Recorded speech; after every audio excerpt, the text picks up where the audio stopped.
የሉቃስ ወንጌል ምዕራፍ 12 ቁጥር 37 ያለውን ኃይለ ቃል መነሻ እናደርጋለን።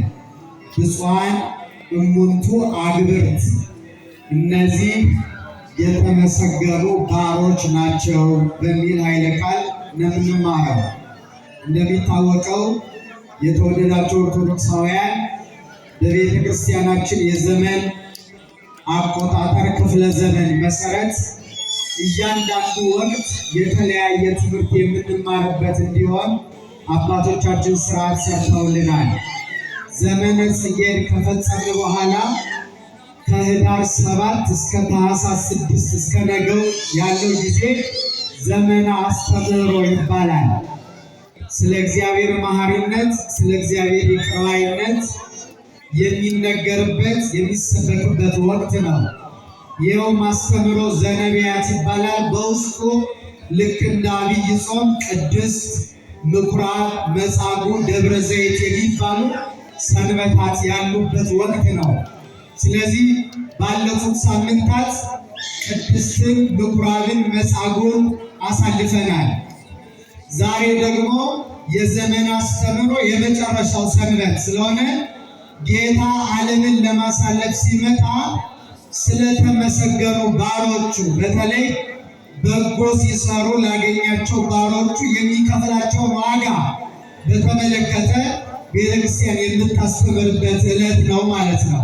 ስለዚህ አስቀድሜ እንዳነሳሁት እነዚህ ጌታ በወንጌል የገለጻቸው እሉ እሙንቱ ብፁዓን እሉ እሙንቱ አግብርት፣ እነዚህ የተመሰገኑ ባሮች ወይም አገልጋዮች ናቸው ይላል። ምን ያደረጉ ናቸው? ምን የፈጸሙ ናቸው የሚለውን ነው ባጭሩ የምናየው። እስኪ ክርስቲያኖች አብረን እንበል። እነዚህ በሩሲ የተመሰገኑ ባሮች ናቸው።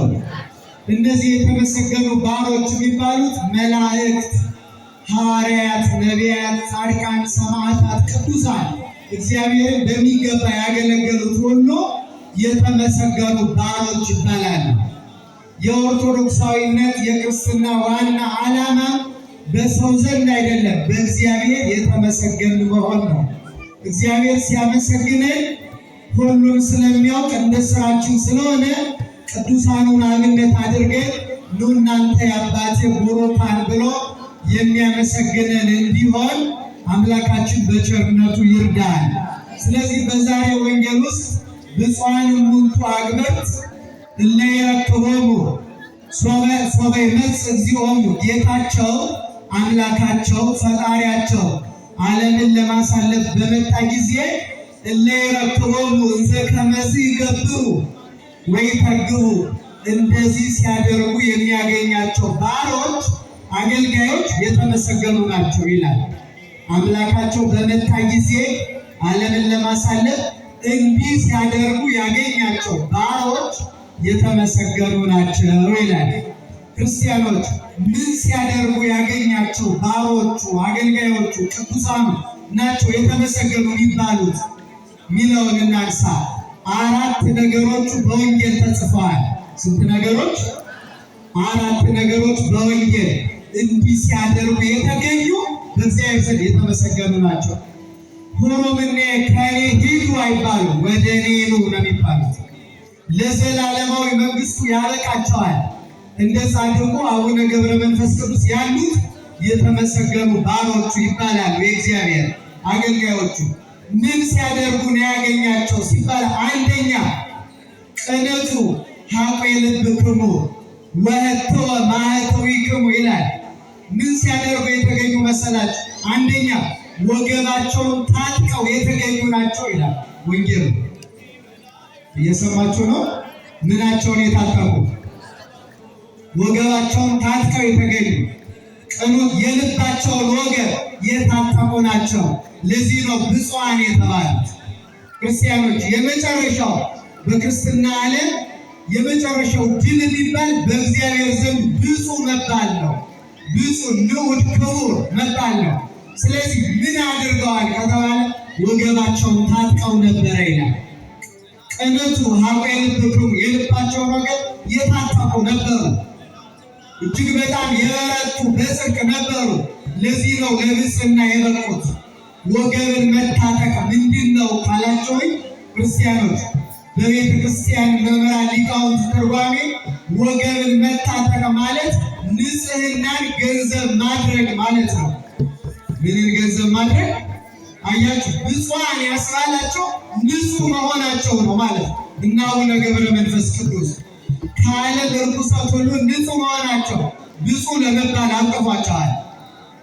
የሚገርማችሁ ክርስቲያኖች፣ እኛ አንችል ብለን በጣም ደካማ ሆነን በማይሆን መንገድ እንጓዛለን እንጂ ክርስትና ከማይፈልገው ጠባይ አንዱ ርኩሰት ነው። በኃጢአት በርኩሰት በበደል በክፋት እየኖሩ ክርስቲያን ደግሞ ሆኖ መኖር ፈጽሞ የማይቻሉ ነገሮች ናቸው። ሐዋርያው እንዳለው ብርሃን ከጨለማ ጋር፣ ታቦት ከጣዖት ጋር ህብረት የለውም። ክርስቲያን ከርኩሰት ጋር፣ ከኃጢአት ጋር፣ ከክፋት፣ ከሴራ፣ ከተንኮል ጋር ህብረት የለውም። ስለዚህ እነዚህ ብፁዓን የተባሉት ከኛ የተለዩት ቅዱሳን ክርስትናን ከንጽሕና ጋር ያስተባበሩ ናቸው። እንደምታውቁት ያ የመላእክት አለቃ የነበረው ሳጥናኤል ከዚያ ሁሉ ክብሩ ወርዶ በመንጸፈ ደይ የወደቀው በበርባሮስ በጨለማ ዓለም የተጣለው ከንጽሕና ስለጎደለ ነው። እግዚአብሔርን ማሳዘን መርከስ ነው። እግዚአብሔርን አለማሳዘን ደግሞ መቀደስ ንጹሕ መሆን ነው። ስለዚህ ከዚያ ክብሩ የወረደው በንጽሕና ማጣት፣ በኃጢአት በበደል ምክንያት ነው። የሰውም ልጅ ገነትን ከምታህል ቦታው የወጣው ንጽሕና በማጣት ምክንያት ነው። በየዘመናቱ በዓለም እግዚአብሔር መዓት ያመጣው መቅሰፍት ያመጣው በበደል በርኩሰት በኃጢአት ምክንያት ነው። በኖህ ዘመን የነበረው ከላይም ከታችም የፈሰሰው ውሃ ክርስቲያኖች በኃጢአት በበደል በርኩሰት የመጣ ሰዎች በበደል ላይ በደል ሲጨምሩና እግዚአብሔርን ይቅር በለን ብለው ንስሐ ገብተው መመለስ ሲያቅታቸው እግዚአብሔር መዓት ያመጣል። ስለዚህ የዓለም ጥፋት የንጽሕና ጉድለት ነው። የዓለም ትንሣኤ ደግሞ ንጽሕናን ገንዘብ ማድረግ ነው። በሔዋን በደል ምክንያት ዓለም በሙሉ በጨለማ ተያዘ። አንዲት ንጽሕት ሴት ግን ወደ ዓለም መጣች። ከእርሷም መድኃኔ ዓለም ክርስቶስ ተወለደ።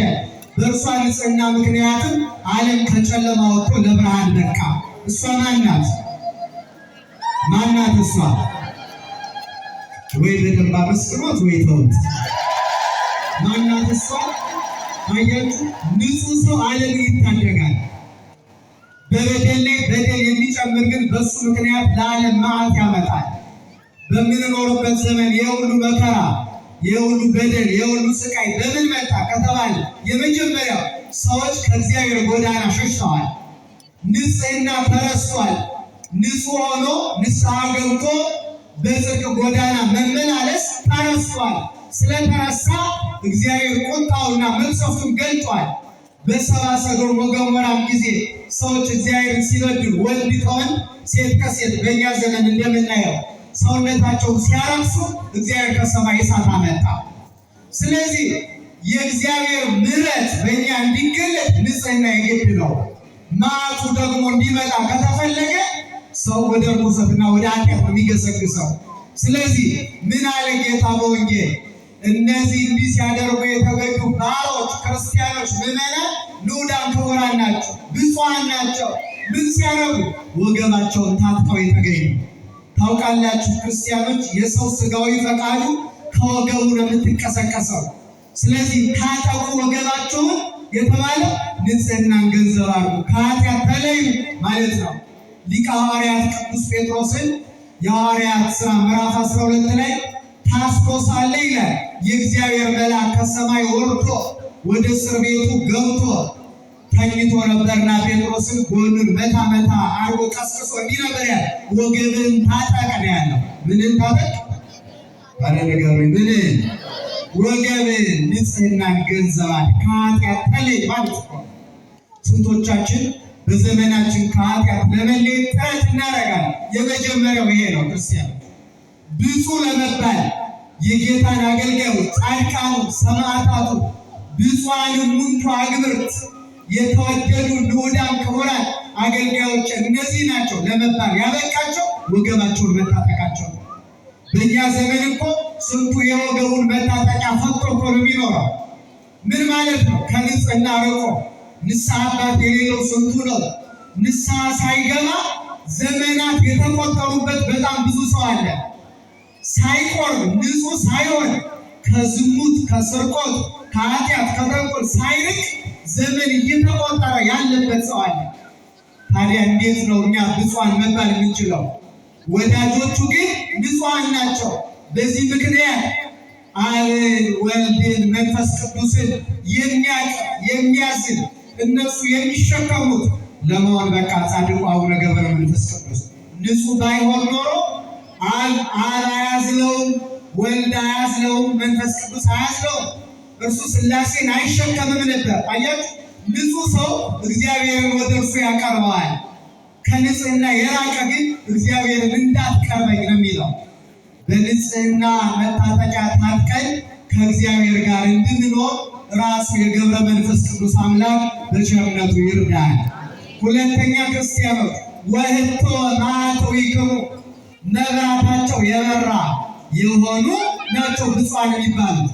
አንደኛ ወገባቸውን የታጠቁ ንጽህናን ገንዘብ ያደረጉ፣ ሁለተኛው ደግሞ መብራታቸውን ያበሩ መብራታቸው ያልጠፋባቸው ናቸው።